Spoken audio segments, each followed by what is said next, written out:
The sun dipped behind the vast desert landscape, as President Trump took center stage on his first day in office, declaring a national emergency at the southern border.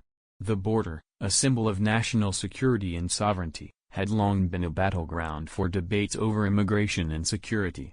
In his speech, Trump promised swift action to stop the flow of illegal immigration, calling for a return to law and order. "This is not just a matter of immigration, it's a matter of national survival," he declared, laying the groundwork for new laws that would quickly deport unauthorized immigrants and halt sanctuary city policies. The move sent shockwaves through Washington and beyond, drawing fierce criticism from his opponents and applause from his supporters. But as the emergency powers kicked in, the battle lines were drawn in a new chapter of the immigration saga. The camera zoomed in on the president's face as he signed one of his most controversial executive orders yet, a decision to end birthright citizenship.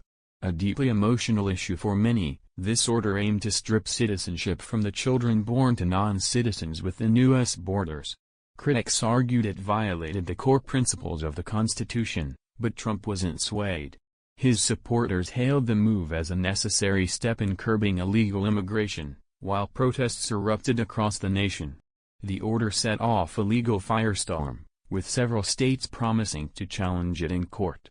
But for Trump, this was a declaration of his unwavering commitment to putting America first, even if it meant reshaping long-established laws. As President Trump signed his executive order, federal workers across the nation braced for a major shake-up.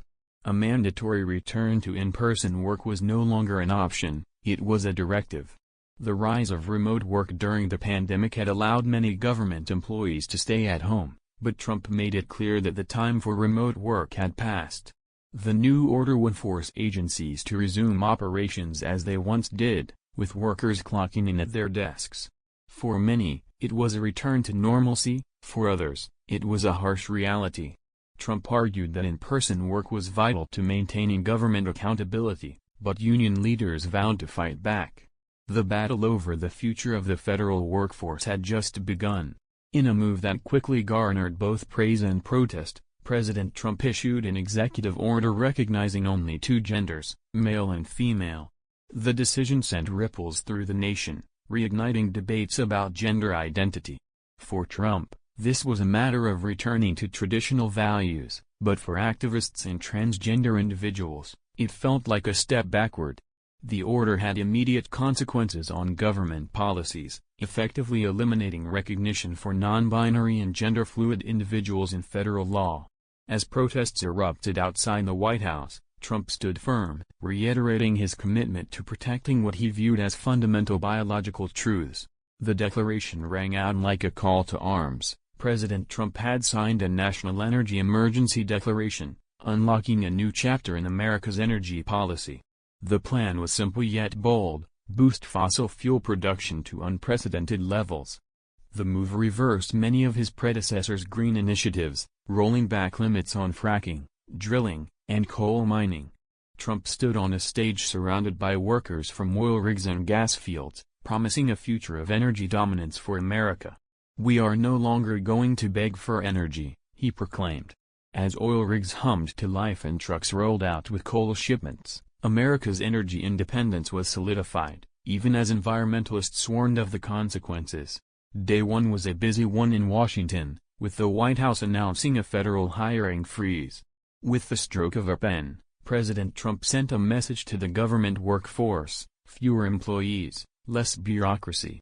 The freeze applied to all non-military, non-security positions, but agencies braced for a shrinking workforce. Federal employees across the country wondered what the future held as their departments faced mandatory cuts.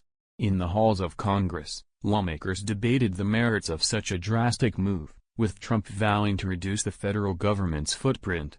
Critics saw it as a reckless move that would hinder government services, but Trump's supporters believed it was the first step in draining the swamp. Inside the White House, the mood was solemn as President Trump signed his order dismantling diversity, equity, and inclusion programs across federal agencies. The move was swift, but not without its controversy. Critics labeled it as an attack on civil rights, while Trump argued it was a long overdue effort to restore merit-based policies in the workplace. "We will no longer waste taxpayer money on divisive programs," he said. Meanwhile, across the nation, employees of government agencies and contractors braced for significant policy changes. Those who championed these programs warned of the cultural consequences, but Trump remained resolute, prioritizing what he called unity through fairness. The darkening skies over the Rio Grande Valley seemed to mirror the heavy atmosphere of President Trump's declaration. U.S. drug cartels, which had been wreaking havoc across the nation, would now be officially recognized as terrorist organizations. As the ink dried on the executive order, law enforcement agencies, already grappling with a surge in cartel violence, braced for an all-out war. Trump promised that this move would pave the way for stricter military-grade interventions, targeting cartels with the full power of the U.S. military. The streets of U.S. border towns, already rattled by cartel operations, seemed to hold their breath as the country's fight against the illegal drug trade was about to escalate to a new, dangerous level. The declaration rang out like a call to arms. President Trump had signed a national energy emergency declaration, unlocking a new chapter in America's energy policy. The plan was simple yet bold: boost fossil fuel production to unprecedented levels. The move reversed many of his predecessors' green initiatives, rolling back limits on fracking, drilling, and coal mining. Trump stood on a stage surrounded by workers from oil rigs and gas fields, promising a future of energy dominance for America. "We are no longer going to beg for energy," he proclaimed.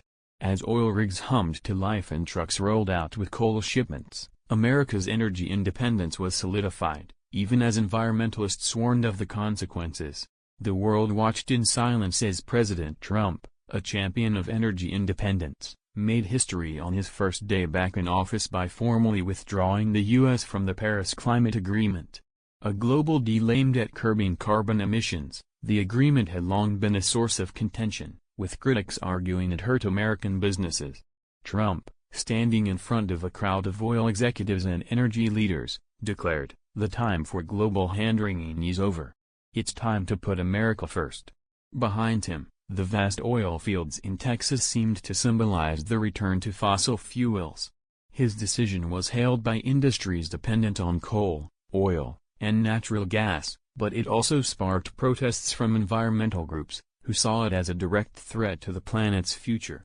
On the day of reckoning, President Trump signed an executive order pardoning individuals convicted in relation to the January 6 Capitol riot. This unexpected move sent shockwaves through Washington and beyond. As Trump's supporters celebrated, his opponents saw the action as a direct challenge to the rule of law. Trump's allies argued it was an act of mercy, giving rioters a second chance, while critics feared it was a dangerous precedent. As the news spread, protests erupted, and the conversation about accountability and justice in America reached a boiling point. Trump's decision would forever change the political landscape, setting the stage for a heated legal and cultural battle.